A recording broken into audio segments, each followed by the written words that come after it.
Oke ya. Selamat pagi Bapak Ibu, terima kasih atas kerjasamanya sudah mau ikut bergabung dalam kegiatan sesi berbagi guru penggerak. Saat ini izinkan saya untuk mempresentasikan tentang budaya positif. Selamat pagi Bu. Pagi Pak Ari, terima kasih. Nah, di sini Bapak Ibu bisa dilihat, saya bagikan layar ya. Bagi yang suaranya bocor, tolong dimatikan. Bu, mau bertanya. Sebentar ya Pak. Selamat pagi Bu. Pagi Bu. Pagi Pak. Oke, Bapak Ibu di layar sudah ada presentasi tentang penerapan budaya positif. Bisa sama-sama dilihat ya Bapak Ibu. Di sini akan saya tampilkan dulu.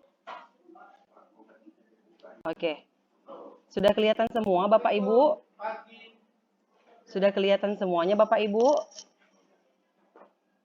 Sudah ya? Baiklah, kita akan lanjutkan.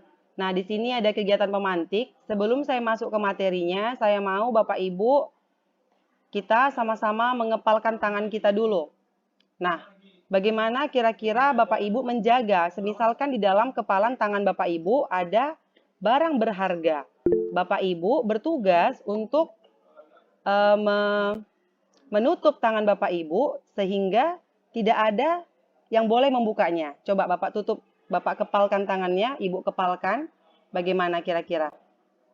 Nah, kalau misalnya ada teman kita yang mencoba untuk membuka tangan kita tadi, bagaimana respon Bapak Ibu? Siapa yang mau angkat tangan? Ada dua nih yang angkat tangan. Saya lihat dulu ya. Dona, silahkan Dona. Ibu Dona, silahkan. Bagaimana perasaan Bapak Ibu waktu kita tutup tangan lalu ada teman? Selamat pagi Bu. Pagi Pak. Baiklah, kita mulai ya. Terima kasih kepada Bapak Ibu yang sudah memberikan waktunya untuk mengikuti seri berbagi guru penggerak di modul 14 budaya positif. Maaf Bapak Ibu, ada yang bocor suaranya, boleh dimutkan. Ya. Terima kasih Bapak Ibu. Di sini saya akan membagikan mengenai modul budaya positif. Nah, sebelum kita memulai masuk ke modulnya, saya mau kita sama-sama mengepalkan tangan kita. Kita anggap di dalam kepalan tangan kita ini ada benda berharga yang harus kita jaga. Kalau ada teman kita yang ingin membuka tangan kita, bagaimanakah respon kita? Apakah kita akan tetap mengepalkan tangan kita atau kita akan membuka tangan kita? Dalam proses ini pasti kita akan berusaha mempertahankannya dengan tidak membiarkan teman kita untuk membuka tangan kita tadi. Kenapa begitu? Kenapa kita mempertahankan tangan kita tadi? Karena ada yang namanya kontrol diri. Siapa yang mengontrol kita untuk boleh membuka atau menutup tangan kita tadi adalah diri kita sendiri. Hanya kita sendiri yang bisa mengontrol siapa yang boleh membuka dan menutup tangan kita tadi. Baiklah Bapak Ibu, sampai di sini saya akan lanjutkan ke materi berikutnya. Paradigma belajar. Paradigma belajar atau paradigma baru ini adalah pembelajaran yang berorientasi pada penguatan kompetensi dan pengembangan karakter. Apa maksudnya pengembangan kompetensi dan pengembangan karakter?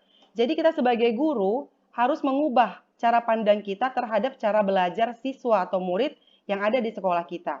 Bila selama ini kita yang mengontrol murid, kita yang mengatur murid, menyesuaikan keinginan kita kepada murid, maka sekarang kita ubah paradigma tadi dengan membuat keinginan murid tadi. Kita akan melihat bagaimana sih kekuatan, kemampuan, karakter yang dimiliki oleh siswa. Itulah yang kita buatkan ke dalam model pembelajaran, sehingga tadi yang dimiliki siswa, potensi atau aset yang dimiliki siswa tadi tidak hilang, malah semakin lebih bagus dan lebih meningkat.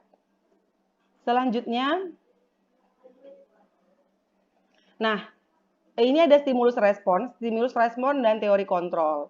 Dalam materi budaya positif ini, kita itu diminta untuk mengubah cara pandang dari stimulus respon ke teori kontrol. Bagaimana caranya? Bila selama ini Bapak Ibu mungkin kita selalu menganggap bahwa siswa itu adalah objek yang sama-sama kekuatannya, sama-sama karakternya, kita ubahlah pemikiran kita tadi menjadi apa? Bahwa setiap orang berbeda, tidak sama. Jadi, dengan kita membuat teori kontrol, kita sudah mulai membuat perubahan terhadap cara pandang mengajar kita. Kemudian pada stimulus respon, kita mencoba mengubah orang lain agar berpandangan yang sama dengan kita. Sementara dalam teori kontrol, kita yang harus berusaha memahami cara pandang orang lain. Jadi di sini kita sebagai guru melihat bagaimana sih pendapat siswa, bagaimana sih kemampuan siswa, tidak lagi memaksakan kehendak kita. Kemudian dalam stimulus respon, orang lain bisa mengontrol saya. Contohnya seperti apa? Kalau kita misalnya berdasarkan pengalaman pribadi, ketika kita misal mengajar, kita akan suruh siswa kerjakan halaman sekian, nomor 1 sampai 5. Kita nggak mau tahu apakah siswa itu bisa mengerjakan itu atau tidak. Sementara dalam teori kontrol, kita akan memilih mana yang bisa dikerjakan oleh siswa dan mana yang tidak bisa dikerjakan oleh siswa, sesuai kemampuan siswa tadi. Nah, di sini pada stimulus respon, kita yang mengontrol orang lain, kita yang jadi pusatnya, kita atur orang sesuai yang mau kita. A ke sini, B ke sini, itu suka-suka hati kita. Sementara dalam teori kontrol, orang lain yang mengatur dirinya. Dan kita hanya mengarahkan orang itu untuk sesuai dengan jalan yang terbaik. Begitu. Dalam stimulus respon, maka model berpikirnya adalah menang dan kalah. Sementara dalam teori kontrol berpikir menang-menang. Apa maksudnya menang-menang? Bahwa orang yang mengontrol dan orang yang dikontrol akan sama-sama merasa memiliki manfaat. Beda dengan stimulus respon. Mungkin satu merasa menang, satu lagi merasa sedih. Karena harus dipersalahkan atas sesuatu tindakan yang mungkin dia tidak sukai. Selanjutnya akan saya masukkan disiplin positif. Disiplin adalah bentuk kontrol diri di mana kita bertugas untuk mengontrol diri agar bisa mencapai suatu tujuan mulia. Tujuan mulia di sini mengacu pada nilai atau prinsip yang dianut seseorang. Nilai-nilai tersebut kita namakan sebagai nilai kebajikan yang universal. Nilai kebajikan ini disepakati tidak lepas dari suku, agama, bahasa, maupun latar belakang kita sebagai manusia. Nah, apa-apa sajakah nilai-nilai yang kebajikan yang ingin kita capai sebagai rakyat Indonesia, maka kita sebagai anak-anak Indonesia memiliki nilai kebajikan yang tercantum dalam profil pelajar Pancasila. Beriman, bertakwa, berakhlak mulia, mandiri, bernalar kritis, berkemerdekaan global, gotong royong, dan kreatif. Kita harus menyadari bahwa setiap manusia berperilaku, apapun perilaku manusia itu tadi, ada yang mendasarinya. Ada latar belakangnya, kenapa manusia melakukan sesuatu. Yang pertama, kalau kita lihat tindakan pendisiplinan di sekolah kita, untuk apa siswa itu melakukan tindakan disiplin atau melakukan kegiatan disiplin? Apakah yang pertama untuk menghindari ketidaknyamanan atau menghindari hukuman? Kenapa siswa pakai dasi atau topi waktu ke sekolah? Apakah dasarnya karena keinginan pribadinya untuk memakai itu? Atau lebih kepada takut nanti nggak dibolehkan masuk kelas? Atau disuruh berdiri di depan kelas? Itu salah satunya. Kemudian berikutnya, untuk mendapatkan imbalan atau penghargaan dari orang lain. Untuk apa siswa, untuk apa kita sebagai guru melakukan sesuatu? Apakah untuk mendapatkan pujian? Apakah untuk mendapatkan nilai yang lebih tinggi? Kemudian berikutnya, untuk menjadi yang mereka inginkan dan menghargai diri sendiri dengan nilai yang mereka percaya. Nah, untuk apa kita melakukan sesuatu? Untuk apa saya datang tepat waktu ke sekolah? Untuk apa saya mengajarkan siswa? Apakah untuk menjadi orang yang kita inginkan?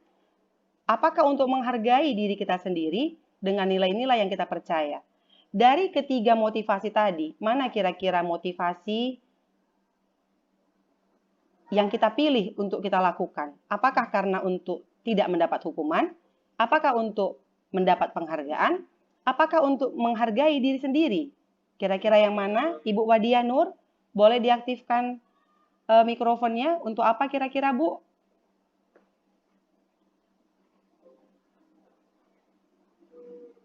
Belum aktif, Bu, mikrofonnya masih mati. Oke, untuk apa kira-kira, Bu, kita melakukan sesuatu? Ya, untuk diri sendiri supaya mendapatkan nilai positif. Ya, terima kasih ya, Bu. Bagus sekali. Ya, Abdi sorry, silahkan. Untuk apa kita melakukan sesuatu?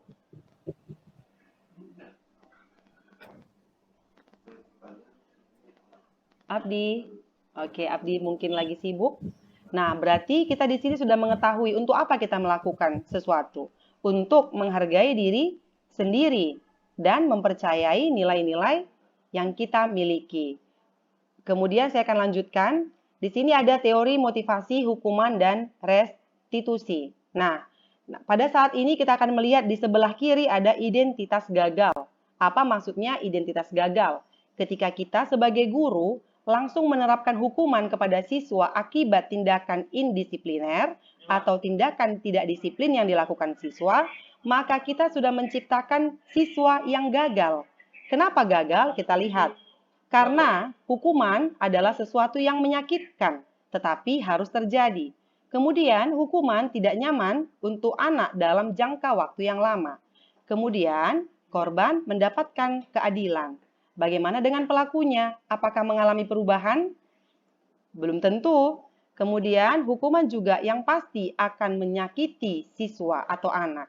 Dan yang terakhir, hukuman akan menimbulkan perilaku pasif-agresif. Sementara dalam identitas sukses, ada 2 tingkat disiplin. Yang pertama, konsekuensi, dan yang kedua, restitusi.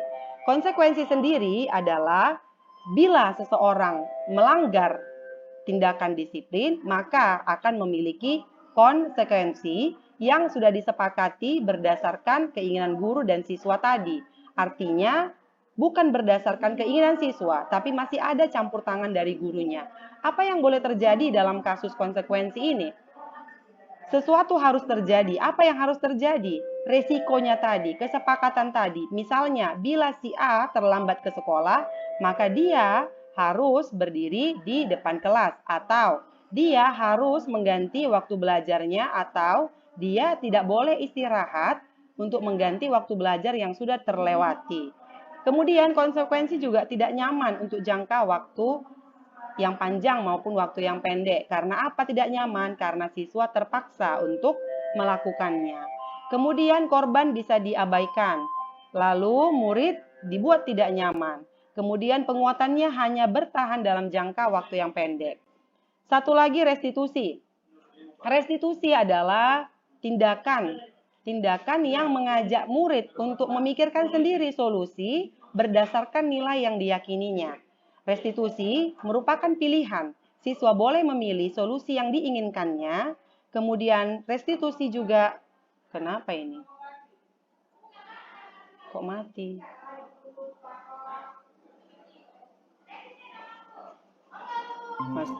Maaf Bapak Ibu. Restitusi juga menguatkan anak dalam jangka waktu yang lama. Kemudian korban akan mendapatkan ganti. Murid akan mendapatkan penguatan dan masalah terpecahkan. Berikutnya, di sini ada hukuman maupun konsekuensi dan juga restitusi. Yang pastinya pada hukuman berlaku perilaku yang negatif, pada konsekuensi perilaku yang netral, dan pada restitusi menimbulkan perilaku yang positif. Pada hukuman yang berlaku adalah mode paksaan karena siswa terpaksa untuk melakukan sesuatu. Kemudian pada konsekuensi stimulus respon, artinya apa yang kita rangsang, maka itulah yang akan diberikan siswa. Sementara pada restitusi berlaku teori kontrol, di mana siswa sendiri yang mengontrol dirinya menemukan solusi pemecahan atas masalah yang dihadapinya. Baiklah Bapak Ibu, di sini ada berikutnya materinya yaitu dihukum oleh penghargaan. Mungkin kita berpikir masa penghargaan bisa menghukum orang, bukannya penghargaan itu sesuatu yang membanggakan. Nah, ternyata ada ceritanya. Kenapa dikatakan penghargaan bisa menghukum? Orang yang terbiasa melakukan sesuatu karena ingin dihargai, ingin mendapatkan penghargaan, maka tentunya dalam jangka waktu yang lama, dia tidak akan mau melakukan sesuatu bila tidak diberikan penghargaan. Artinya, dia tidak memiliki dorongan dari dalam dirinya untuk melakukan sesuatu yang baik bagi dia maupun orang lain. Dia melakukan itu hanya supaya mendapatkan nilai bagus, mendapat pujian, bisa berbangga hati. Maka penghargaan dianggap tidak efektif. Tidak efektif karena apa? Karena yang pertama, penghargaan akan memberikan kepada orang lain motivasi yang tidak murni dari dalam dirinya. Jadi orang-orang yang diberikan penghargaan akan melaksanakan tugasnya, tetapi yang tidak melakukan penghargaan akan malas-malasan melakukannya. Kemudian penghargaan merusak hubungan. Kenapa dikatakan penghargaan merusak hubungan? Penghargaan dikatakan merusak hubungan ketika misalnya di dalam kelas kita memberikan kepada siswa penghargaan juara 1 atau siswa yang pintar. Bagaimana perasaan siswa yang tidak juara 1? Pasti merasa sedih. Jadi ketika mereka sudah tidak lagi bahagia, tidak lagi merdeka menjalani kehidupannya, otomatis siswa-siswa ini tadi akan malas untuk belajar.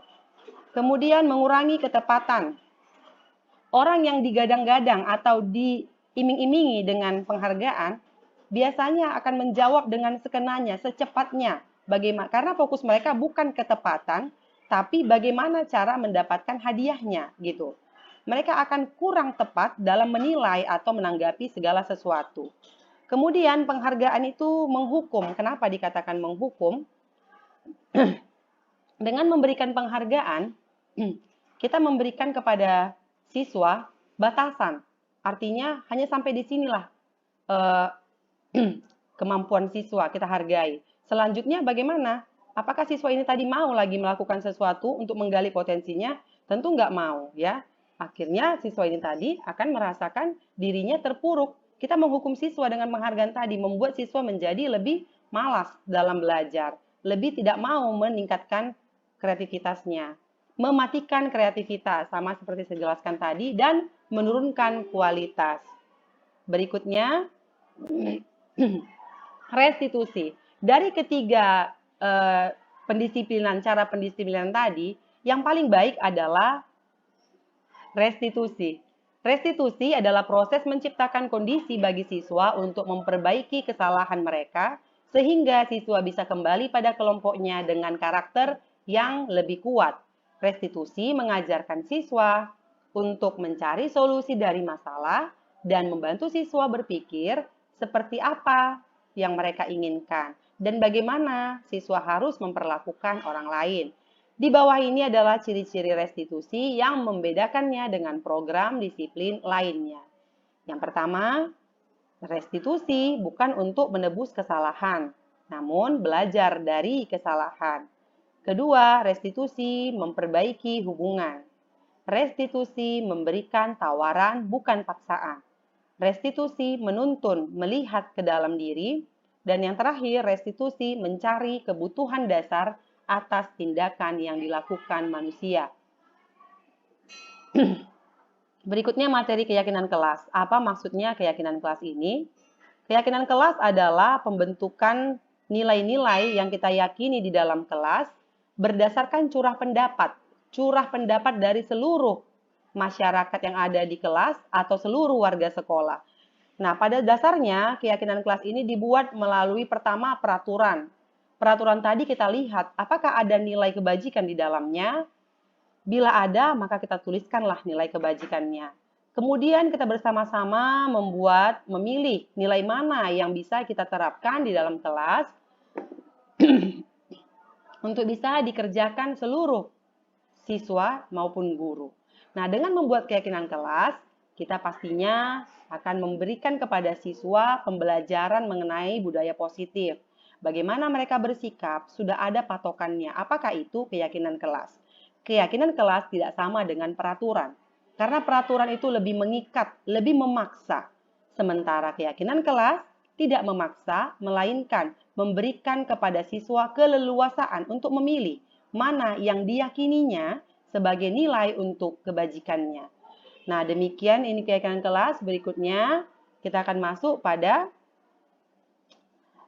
beberapa pernyataan. Di sini nanti saya minta tolong kepada Bapak Ibu untuk bisa kira-kira Apakah pernyataan yang pertama ini termasuk hukuman, termasuk konsekuensi, atau restitusi? Begitu ya. Saya akan berikan contohnya yang pertama, saya akan jawab yang pertama. Kemudian yang kedua nanti akan saya minta partisipasi dari Bapak Ibu guru. Lari mengelilingi lapangan basket 2 kali karena terlambat hadir di sekolah. Apakah tindakan ini termasuk hukuman atau konsekuensi atau restitusi? Nah, lari mengelilingi lapangan basket 2 kali karena terlambat hadir di sekolah itu adalah hukuman. Kenapa hukuman?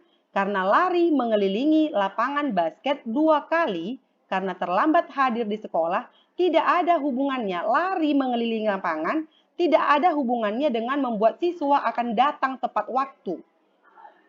Tentunya tidak ada karakter yang diperbaiki dengan lari mengelilingi lapangan basket sebanyak 2 kali. Tapi apa yang terjadi pada siswa ketika kita memberikan mereka hukuman? Mereka akan merasa sakit, sedih, marah, berontak. Kenapa aku harus lari? Dan tentunya tidak akan mengubah perilaku mereka. Besok-besoknya pasti akan terlambat lagi. Nah, jadi hukuman tidak mengubah perilaku, tapi hanya akan menyakiti. Hukuman tidak akan memberikan kepada siswa pengertian kenapa mereka salah, dan hukuman tidak akan memenuhi kebutuhan dasar siswa. Berikutnya yang kedua, membersihkan coretan yang dibuatnya di meja tulis. Kepada Ibu Hefni, tolong Bu diberikan pendapatnya apakah ini termasuk hukuman, konsekuensi, atau restitusi. Ibu Hefni.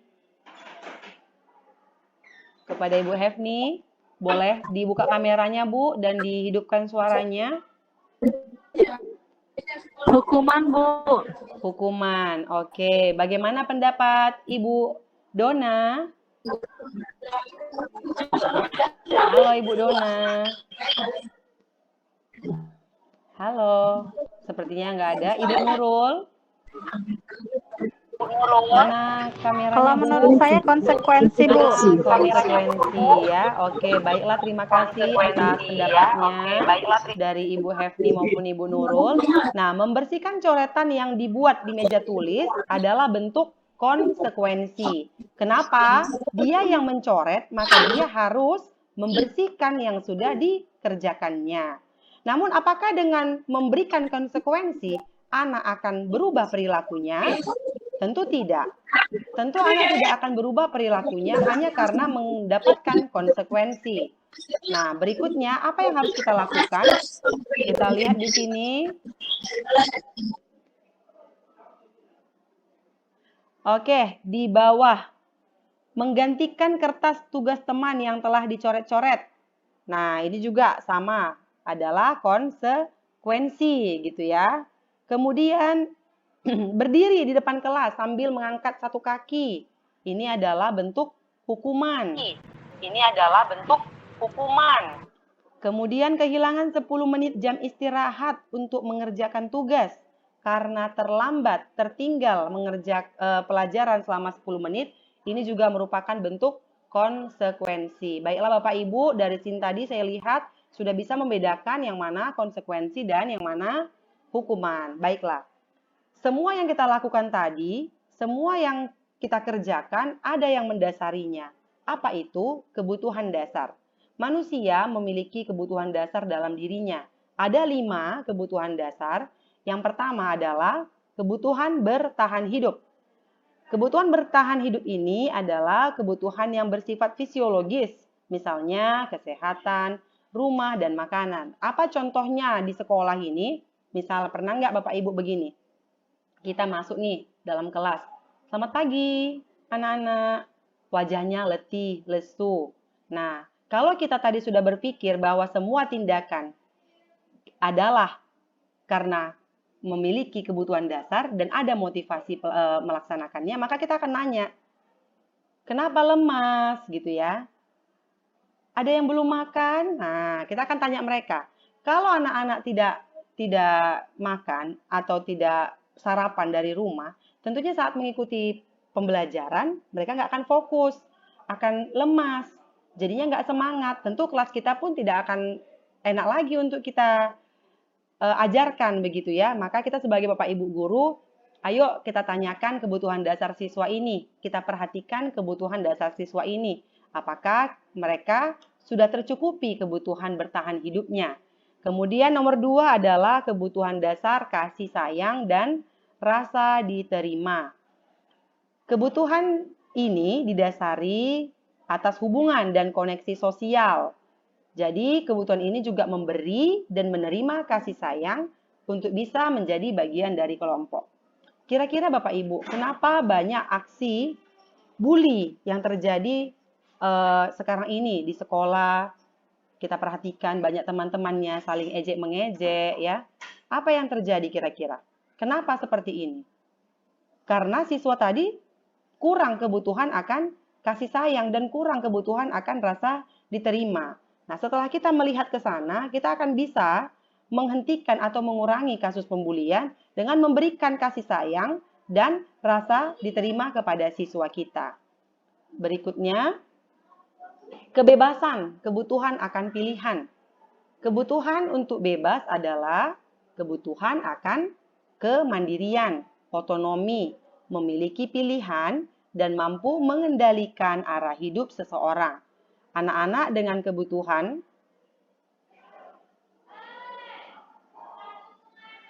kenapa ini ya? Maaf ya Bapak Ibu, sinyalnya terganggu.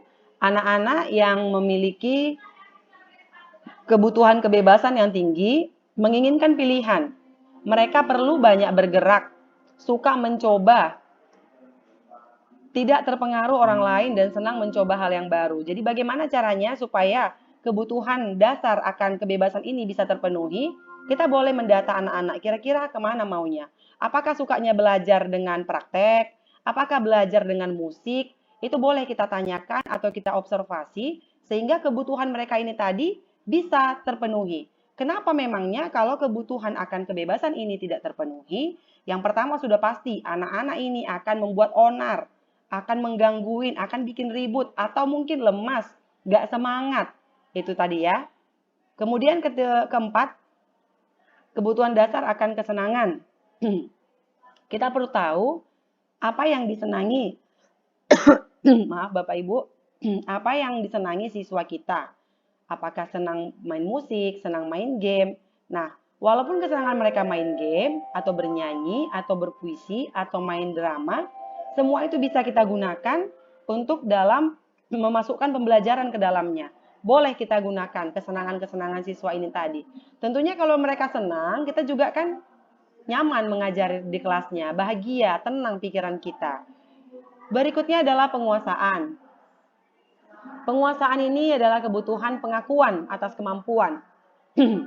Biasanya ini siswa-siswa yang pintar ya, atau orang-orang yang berprestasi baik akademik maupun dalam kegiatan olahraga maupun agama, semua ingin diakui atas kemampuannya tadi. Nah, kita berikanlah apresiasi kepada mereka, misalnya dengan tepuk tangan begitu ya. Kemudian berikutnya adalah posisi kontrol. Nah, untuk kita sebagai guru ada posisi kontrol ya. Yang pertama posisi kontrol apa yang kita tahu? Yang pertama penghukum. Kalau penghukum itu selalu kata-katanya patuhi aturan saya. Awas ya kalau nggak kamu kerjakan. Kamu itu salah. Kamu pasti selalu terakhir selesainya. Jadi dengan posisi penghukum ini kita selalu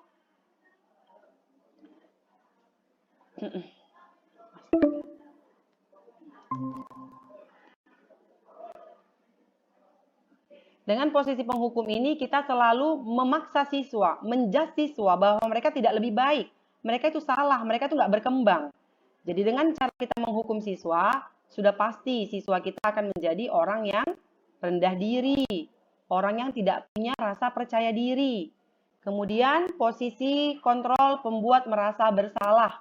Pada posisi ini biasanya guru akan bersuara lebih lembut. Seperti begini, ibu sangat kecewa sekali dengan kamu. Berapa kali sih kamu harus bapak kasih tahu? Gimana coba perasaan orang tua kamu kalau tahu kamu berbuat seperti ini? Nah, dengan suara yang lembut tadi tapi mengoyak-ngoyakkan mental anak. Memang suara kita lembut, tapi tajam, mengiris ke dalam hati anak, merusak pikiran anak, sehingga anak menjadi orang yang merasa paling bersalah. Berikutnya adalah posisi kontrol sebagai teman.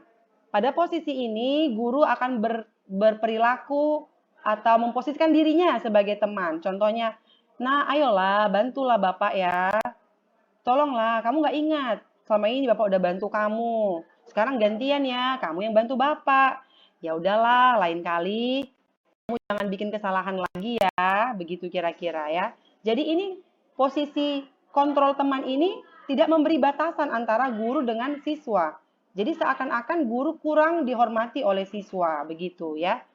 Kemudian adalah posisi pemantau. Pemantau orang atau posisi kontrol yang melakukan sesuatu berdasarkan peraturan. Nah, biasanya posisi pemantau ini menggunakan konsekuensi untuk setiap pelanggaran yang dilakukan oleh siswa. Posisi pemantau sering berkata, kamu sadar nggak peraturannya apa? Udah tahu kamu kan, kalau kamu terlambat kamu harus apa? Nah, kamu mau apa sanksinya? Kamu mau diapain konsekuensinya? Nah, ini adalah posisi pemantau. Berikutnya, posisi manajer. Nah, dalam posisi ini kita diharapkan sebagai guru selalu bertindak dalam posisi manajer.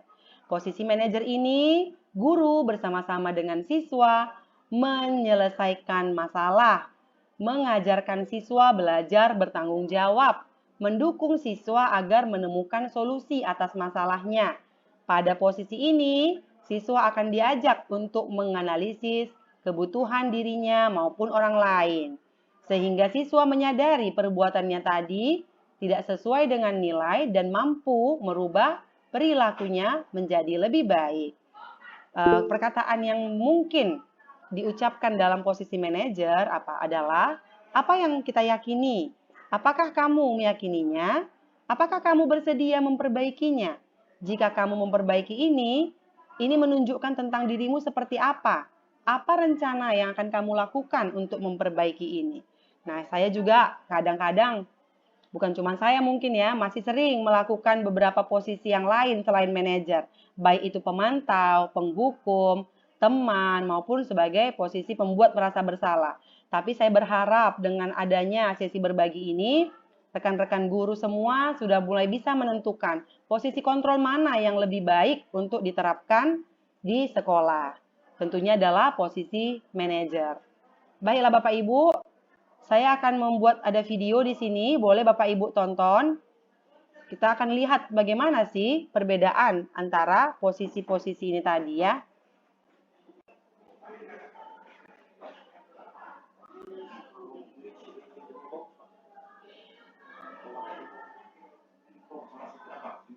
Loh, kok nggak hidup nih?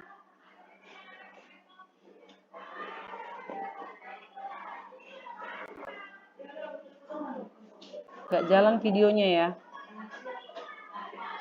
Oke, baiklah saya lanjutkan aja, videonya nggak jalan. Nah, Bapak Ibu di sini ada pernyataan. Apakah kamu mendapat stiker bintang hari ini? Termasuk ke posisi kontrol manakah ini? Apakah posisi kontrol penghukum? Apakah posisi kontrol pembuat merasa bersalah? Apakah posisi kontrol teman? Posisi kontrol pemantau atau manajer? Saya minta tolong kepada Ibu Hefni. Kira-kira Bu, pernyataan ini termasuk posisi kontrol yang mana?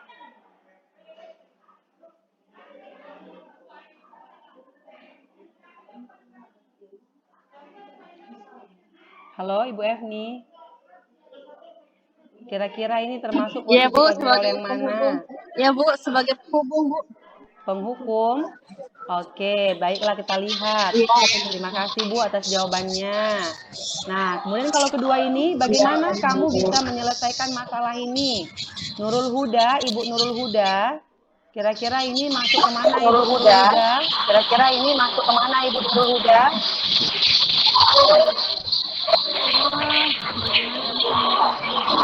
Apakah masuk posisi manajer atau posisi pemantau?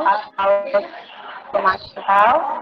Manajer. Manajer. Baik. Kemudian ini, kamu tidak akan pernah berhasil dalam kehidupan ini. Kira-kira ini masuk ke posisi Penghukum kontrol ya? apa? Oh iya, penghukum. Baiklah Bapak Ibu, saya lihat Bapak Ibu sudah paham dengan materinya, sudah tahu di mana posisi yang seharusnya. Nah, yang terakhir adalah segitiga restitusi.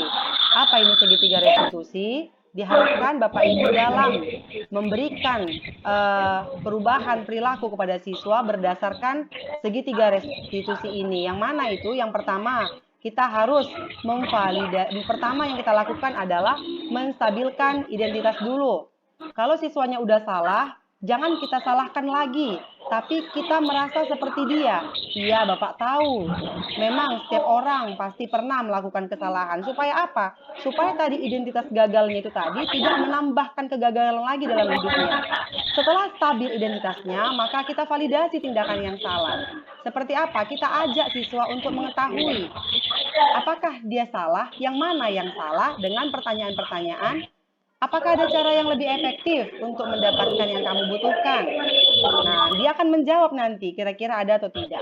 Terakhir, setelah dia tahu memahami dia salah atau tidak, maka kita tanyakanlah keyakinan kelasnya, mana yang dilanggar, mana yang tidak sesuai dengan keyakinan kelas yang sudah disepakati. Dengan demikian, maka saya percaya siswa kita akan menjadi siswa yang memiliki disiplin positif, tergerak melakukan sesuatu, karena ingin dimotivasi menghargai dirinya dan orang lain, dan kita sebagai guru juga bertindak sebagai posisi manajer dan selalu melakukan segitiga restitusi dalam menangani masalah atau kasus siswa.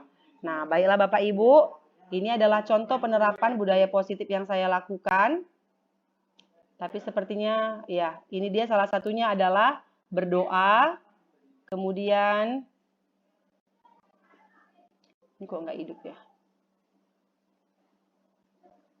Saya bisa bikin berdoa, kemudian ada lagi menyambut siswa di depan ya, di jalan, di depan gerbang.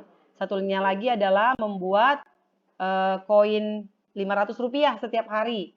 Ini berguna untuk membantu atau memberikan kepada siswa rasa peduli sama lingkungan. Ini kenapa tidak aktif ya? Kenapa dia tidak aktif ya? Coba saya lihat dulu, bisa nggak?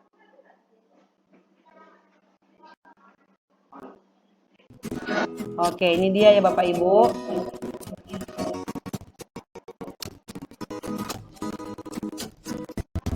Penerapan budaya positif di sekolah memiliki peran penting dalam memenuhi kebutuhan dasar siswa. Melalui kegiatan berdoa sebelum memulai pelajaran, siswa belajar bersyukur atas hidup yang dimilikinya serta meningkatkan nilai ketakwaan kepada Tuhan Yang Maha Esa. Siswa merasa diperhatikan saat guru menantikan mereka di gerbang sekolah setiap pagi. Dengan sapa dan salam serta senyum yang menghiasi, tentunya meningkatkan semangat siswa untuk sekolah. Baiklah Bapak Ibu, maaf ya tadi terputus karena ini memang apa namanya ya, tidak premium. Saya lanjutkan lagi.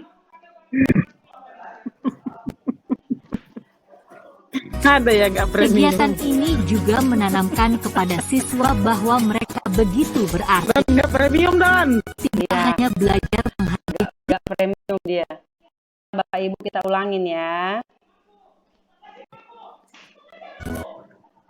Tidak hanya belajar menghargai diri sendiri, melalui gerakan Rp500 setiap hari, siswa belajar peduli terhadap teman. Kegiatan ini juga menanamkan kepada siswa bahwa mereka begitu berarti. Tidak hanya belajar menghargai diri sendiri, melalui gerakan Rp500 setiap hari, siswa belajar peduli terhadap teman yang membutuhkan. Mereka dengan penuh kesadaran tergerak untuk memberikan sebagian dari yang mereka miliki. Saya berharap semakin banyak kegiatan positif yang dilaksanakan di sekolah sehingga seluruh warga sekolah dapat merasakan manfaatnya.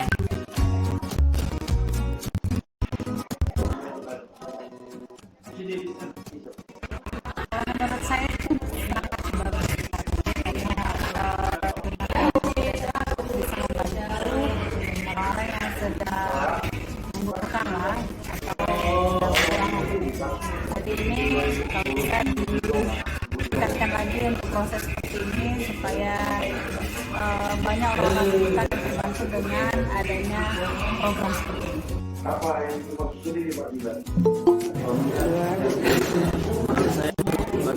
kita sebagai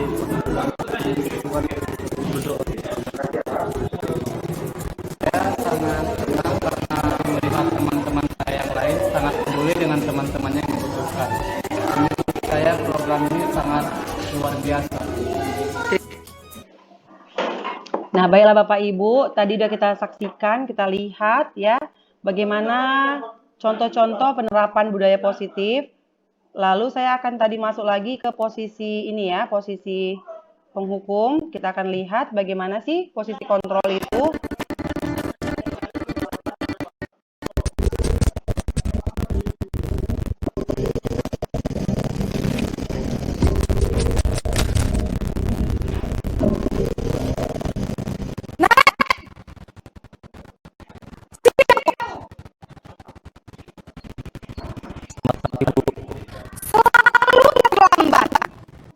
Kamu deh, pasti terlambat. Maaf Bu, saya Apa coba? Alasan kamu apa lagi? Kapan sih kamu tidak terlambat?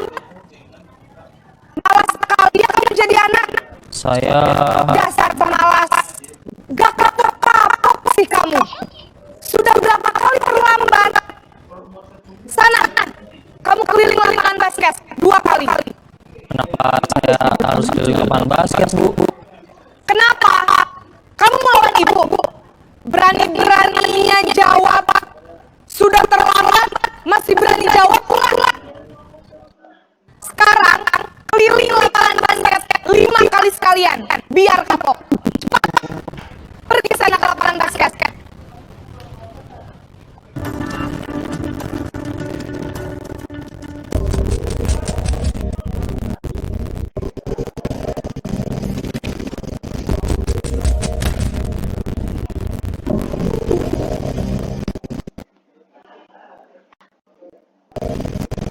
Naren!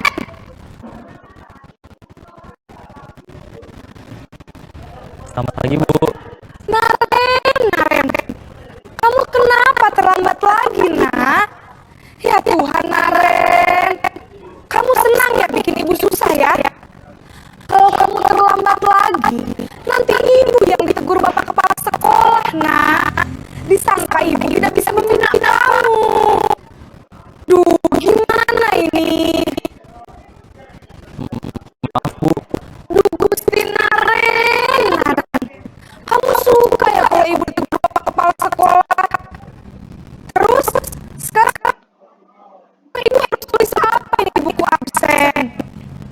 Ini kamu sudah sering terlambat loh. Ibu harus apa coba? maaf Bu, maaf sekali. Ya sudah, lain kali jangan bikin ibu susah lagi ya nak ya. Ibu tidak akan kuat lagi kalau kamu begini terus.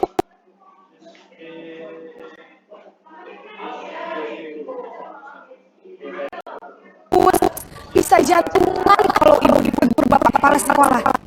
Sana cepat ke kelas. Maaf ya Bu, maaf sekali. Posisi pembuat rasa bersalah berbicara dengan nada tenang.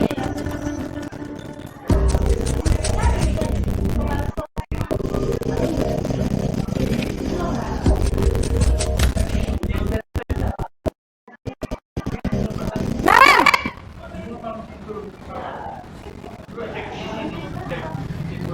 Selamat pagi Bu.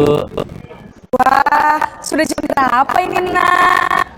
Terlambat lagi ya sayang. Iya Bu, habis ibu saya lupa bangunkan saya Bu. Kamu malah menyalahkan ibu kamu. Kamu bukannya kemarin yang paling kencang. Kok terlambat sih? Iya Bu, memang bangun tadi. Jadi biarpun saya kencang, tetap gak kejar Bu. Ya sudah sana, nanti lain kali larinya lebih kenceng lagi ya. Biar gak terlambat lagi. Bikin seneng ibu. Demi ibu. Bisa kan? Bisa lah Bu. Ya sudah sana masuk kelas. Ibu beresin urusan absen kamu.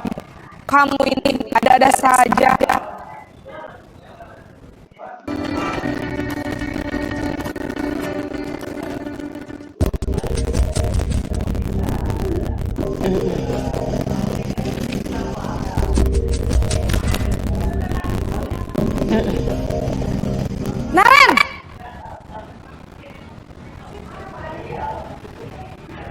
Selamat pagi, Bu. Nah, Ren, apa peraturan sekolah kita tentang jam berapa kita harus masuk sekolah, nak? Kita harus di sekolah jam 7, Bu. Iya, betul. Sekarang sudah jam 7.20. Naren sudah tahu konsekuensinya jika terlambat hadir. Paham, Bu. Saya harus tinggal kelas pas jam istirahat selama 20 menit. Iya, benar. Konsekuensinya demikian. Jadi nanti jam 9.30 pas istirahat, kamu harus tinggal di kelas, kerjakan tugas tambahan untuk ketertinggalan kamu, ya. Baik, Bu.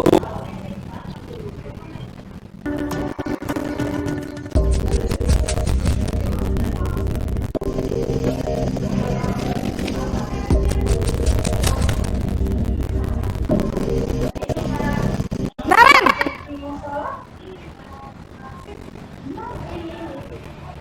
Selamat pagi, Bu. selamat pagi, Naren. Maaf, Bu. Saya terlambat. Iya, sekolah masuknya jam 7, sekarang sudah jam 7.20. Jadi sekarang bagaimana ini, Naren? Maaf, Bu. Saya lupa setel alarm saya semalam. Baiklah, menurut kamu, keyakinan sekolah yang mana yang perlu kamu tingkatkan? Menghargai diri sendiri dan orang lain mungkin ya, Bu. Setuju. Jadi, apakah Naren meyakini prinsip saling menghormati tersebut? Iya, Bu. Saya meyakininya. Apakah Naren bersedia memperbaiki masalah keterlambatan ini? Bersedia, Bu. Bagaimana kamu akan memperbaiki masalah keterlambatan ini? Saya akan coba untuk tidak lupa menyetel alarm saya, Bu. Baik, kalau Naren lupa menyetel alarm di rumah, ada orang yang kira-kira bisa bantu mengingatkan tidak? Ada, Bu. Kakak saya, Kak Emma. Ada lagi selain Kak Emma? Selain Kak Emma, ada ibu saya. Baik, jadi yang mengingatkan Naren adalah Kak Emma dan ibu kamu, ya? Kira-kira akan mulai setel alarm kapan nih, Naren? Setelah pulang sekolah, akan segera saya lakukan. Baik, jadi Naren akan setel alarm untuk bangun besok pagi dan akan diingatkan oleh kakak dan ibunda Naren, ya. Ada lagi yang mungkin perlu dilakukan, Naren, agar tidak terlambat bangun lagi. Tidak ada, Bu. Baik, Naren. Terima kasih untuk kerjasama kamu. Sekarang kamu perlu kembali ke kelas untuk belajar. Baik, Bu. Terima kasih. Oke, baiklah Bapak Ibu, sudah kita saksikan bagaimana tadi penerapan posisi kontrol yang kita mungkin lakukan sehari-hari di sekolah. Dari kelima posisi kontrol ini tadi, kira-kira nih, yang mana yang pernah Bapak Ibu lakukan di sekolah posisi kontrol sebagai apa? Coba Bapak Ari. Bapak Arimanto Sihombing, boleh kasih tanggapannya kira-kira? Ya, kepada Ibu Nurul Huda. Silakan Ibu Nurul Huda, posisi apa yang biasanya Bu Ibu lakukan di sekolah? Biasanya sih posisi yang terakhir. Posisi manajer. Wah, salut sekali, tepuk tangan untuk Ibu Nurul. Bagus sekali ya. Posisi manajer. Memang harapan kita semua kita ini akan menjadi pelaku posisi kontrol manajer. Bagaimana dengan Bapak Ari Sihombing? Halo Bapak Ari. Nggak hidup Pak, mic-nya Pak. Pak, mic-nya dihidupin dulu Pak, mikrofonnya. Halo Pak. Halo Pak. Oke, mungkin lagi semangat. Bagaimana dengan Ibu Dona? Posisi apa Bu yang pernah atau sering kita lakukan di kelas atau di sekolah? Posisi apa kira-kira Bu?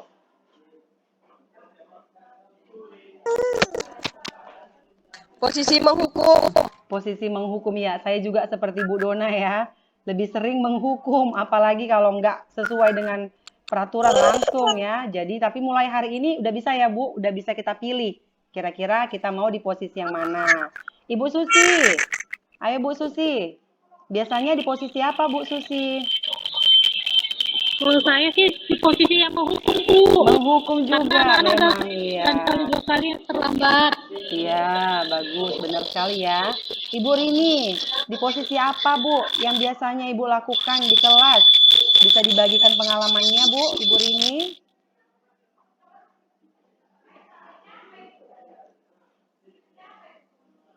Halo Ibu Rini. Halo Bu, nah kira-kira pernahnya di posisi apa Bu?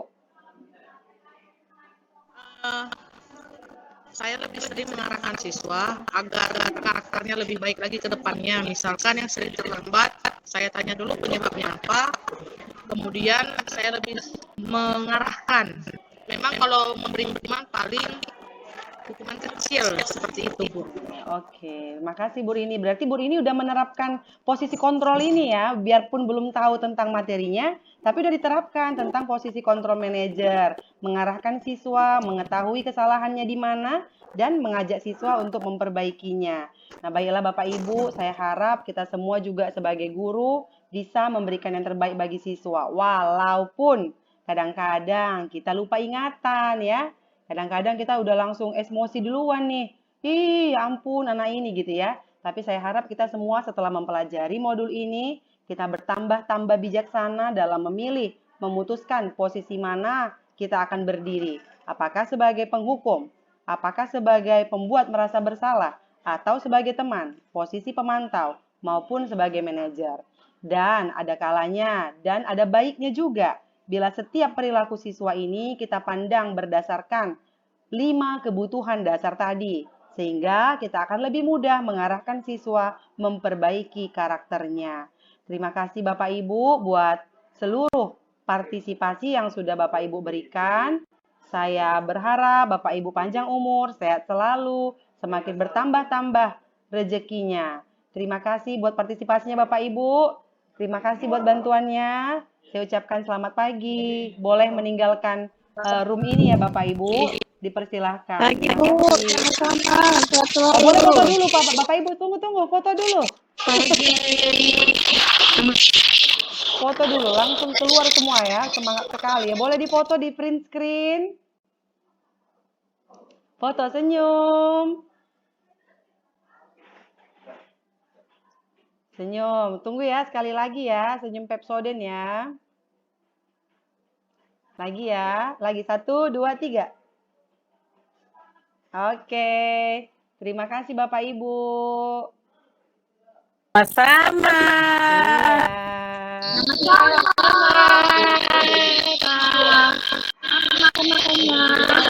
Iya, dadah. Nanti kan ya. Astaga.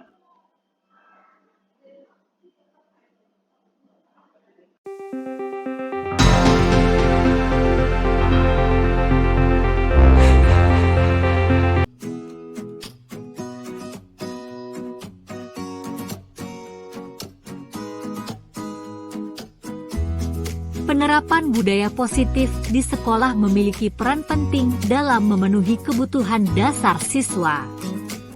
Melalui kegiatan berdoa sebelum memulai pelajaran, siswa belajar bersyukur atas hidup yang dimilikinya serta meningkatkan nilai ketakwaan kepada Tuhan Yang Maha Esa. Siswa merasa diperhatikan saat guru menantikan mereka di gerbang sekolah setiap pagi. Dengan sapa dan salam serta senyum yang menghiasi wajah guru tentunya meningkatkan semangat siswa untuk sekolah. Kegiatan ini juga menanamkan kepada siswa bahwa mereka begitu berarti. Tidak hanya belajar menghargai diri sendiri, melalui gerakan Rp500 setiap hari, siswa belajar peduli terhadap teman yang membutuhkan. Mereka dengan penuh kesadaran tergerak untuk memberikan sebagian dari yang mereka miliki. Saya berharap semakin banyak kegiatan positif yang dilaksanakan di sekolah sehingga seluruh warga sekolah dapat merasakan manfaatnya.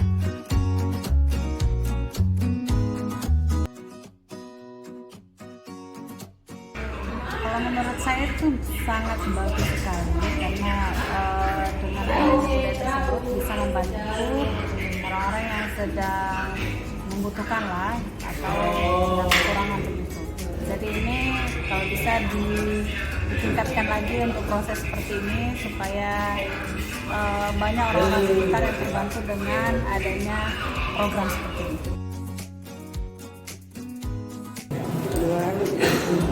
Saya saya bagus Bu, karena kita sebagai umat beragama itu kan wajib berdoa agar dapat keberkahan ini.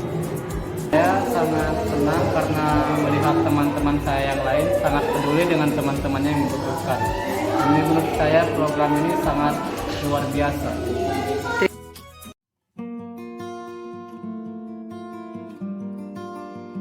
Setelah mempelajari modul 1.4 mengenai budaya positif, saya kemudian melakukan pengimbasan terhadap rekan sejawat melalui moda daring. Saya meminta kepada rekan saya untuk memberikan waktunya agar boleh sama-sama mengetahui materi dari budaya positif sehingga kami sama-sama rekan guru dapat menjalankan budaya positif ini di sekolah. Proses pengimbasan yang saya lakukan bisa berjalan dengan baik walau terdapat beberapa tantangan yang harus saya lalui, seperti sinyal internet yang tidak stabil, membuat video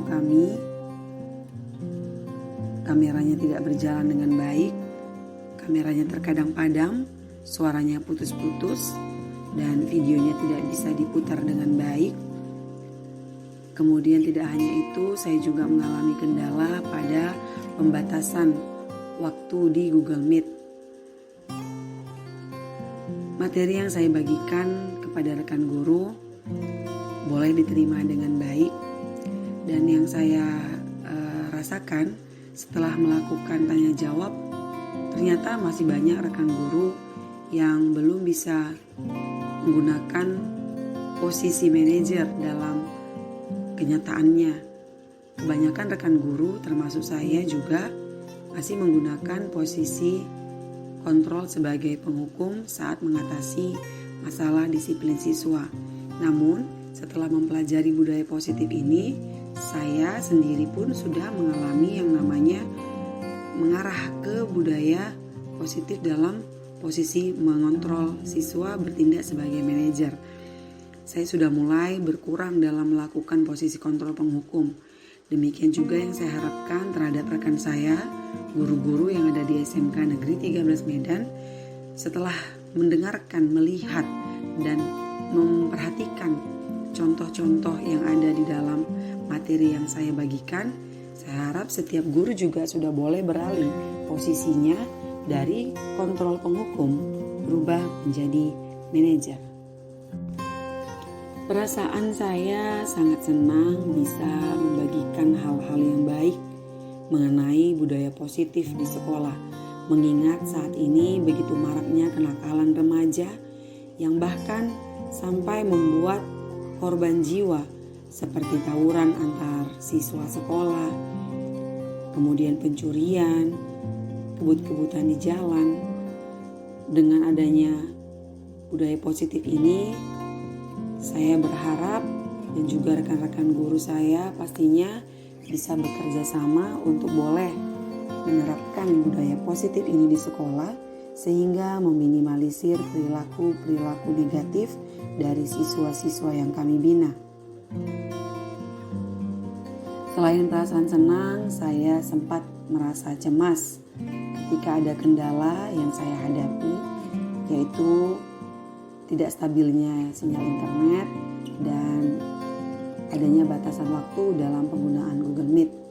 Namun, semua hal itu boleh terjadi untuk bisa saya ambil pelajaran dari dalamnya, sehingga ketika saya nantinya akan melakukan suatu pekerjaan, saya bisa lebih siap lagi dalam menjalaninya.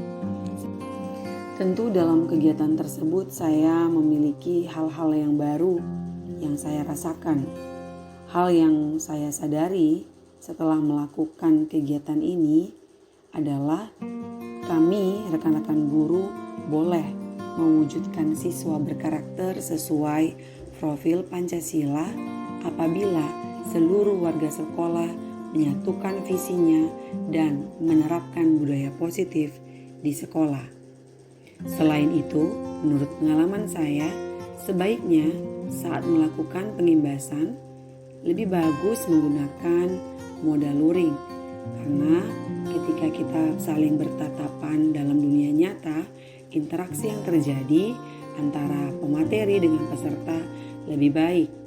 Peserta juga lebih leluasa untuk memberikan penilaian, memberikan pertanyaan, bahkan bisa langsung melihat pemateri dan mendengar video maupun animasi yang dibuat oleh pemateri dengan lebih baik.